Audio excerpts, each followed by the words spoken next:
Hey, thanks for stopping by. My name is Tyler, and today I have another piece of very exciting news. So, I recently passed my AWS CLF-C01 Cloud Practitioner exam, and I wanted to make a video kind of talking about what all I did to study. I don't know if y'all are ready. It's complete overkill, but I'm one of those people that kind of needs that. I can't watch one video series and take the test the next day and pass.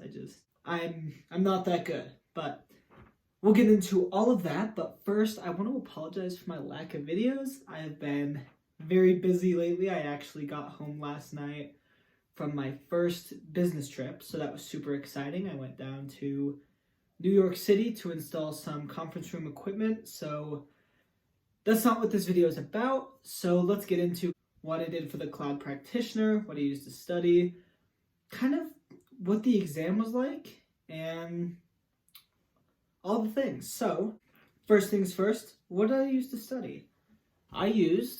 First thing is this is the Cloud Practitioner Study Guide, written by Ben Piper and David Clinton. I talked about this in one of my previous videos, but I do like this book. It was pretty in-depth and detailed. I enjoyed reading it, thought it was well worded and a good pace. I read that. The second thing I used was the A Cloud Guru course. I probably watched that like 3 times through. That was, once again, super fun. It was super engaging to watch. Like, just really nicely made videos. So, talked about those in my previous video as well, so I won't go too in-depth on that. The third thing I did was actually this guy right here. So I actually made this. And this is a full study guide on every single exam objective there on the Cloud Practitioner exam. I went through their list of exam objectives and I typed out every single one and defined it in my own words. So once again, I said it was overkill. Did I need to do that? Maybe, but I always do that on exams that have an available list of exam objectives, just because it very clearly tells me if I know the term or not. You know, it's not a guess. It's like, well, do I know what EC2 is? Well, I think I remember. It's very set in stone. Well, if you know what EC2 is, type it out. Tell me what it is. So I did that. It's about 20, almost 30 pages long, so definitely a lot of content in there.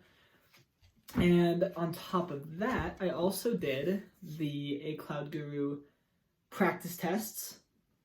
Those were pretty awesome, honestly. You get like 6 full-length practice tests. They're always randomized. I think between the 6 tests, they even randomized, because I kept taking them and I kept seeing questions I had never seen. So highly recommend those practice tests. I think they were really top-notch. So I did all 6 of those practice tests as well. On top of that, I also did the AWS Skill Builder, not full course. It was the exam preparation, and it kind of goes over, the concepts. It still is content focused around what you'll see on the exam, but it was more geared towards, like, you've already studied a bit. What do you need to do for those last final, I guess, touch-ups? Like, it had a lot of example questions, and it would break down the question to basically tell you how to answer the question, like little cheat codes, like, oh, look for the distractors first, and you'll find the key a little bit easier. They call the right answer the key, but I went through that. I think it was kind of like a hidden gem. I don't see many people talking about that. Once again, highly recommend it.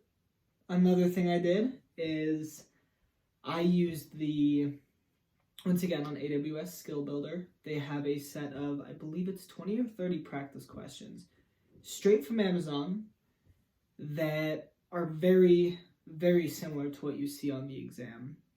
And those, just once again, were kind of awesome preparation for the type of questions that are being asked.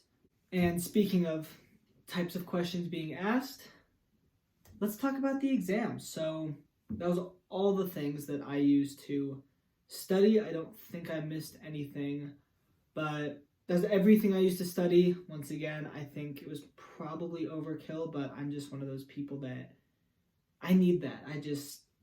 Sometimes it's like tricky for me to retain information from just reading a book or just watching a video. So I have no shame in going way above and beyond and doing like way more than I actually need, than I maybe need to do to just pass the exam. Like I really want to understand it. But let's get into what the actual exam was like. So as you guys know, it is 65 questions.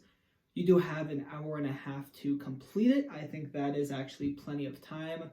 At least for me, the time limit was not at all a concern. I believe I finished the test in about half an hour or so. So one thing you have to watch out for on the exam is use cases. It's not like a vocabulary test. You'll never get a question that says, what is Amazon's compute service called, It's not framed like that. You will get, honestly, a couple questions that are pretty similar to that, where it is just kind of more vocabulary based, but you'll get a lot more of example questions. Like, let me think of just an example question. Maybe a company's migrating to AWS and they have a bunch of servers and a database that runs on MySQL, and the question asks what basically is like the Amazon equivalent. That's just an example, not an actual question, but very like scenario based. You have to know how to read the question to, I guess, understand what it's asking for. So that was definitely the most tricky part of the exam. But yeah, it wasn't horrible. The exam isn't crazy difficult.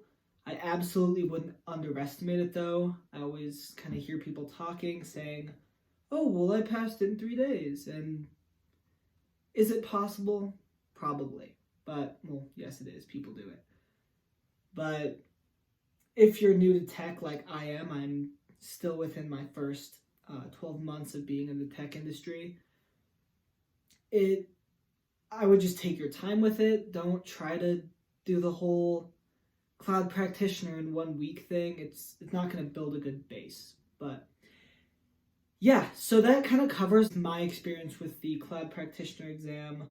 And then I also kind of wanted to get into what's next. So if you follow my LinkedIn, you will know that I am going for the AWS Certified Solutions Architect Associate. Real handful. They could use a couple less A's in that name. But yeah, I started that this week. Look, a little preview on the book I'm reading.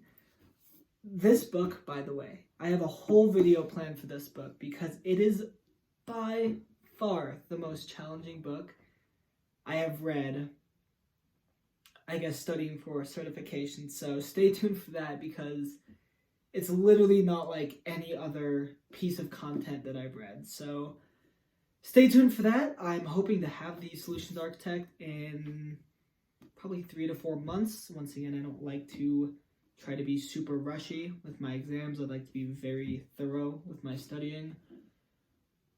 That's kind of all I had for you guys today. Just a little update on kind of what I'm doing, that I did pass my exam, and what am I working on next. So yeah, I hope you guys have a great rest of your week.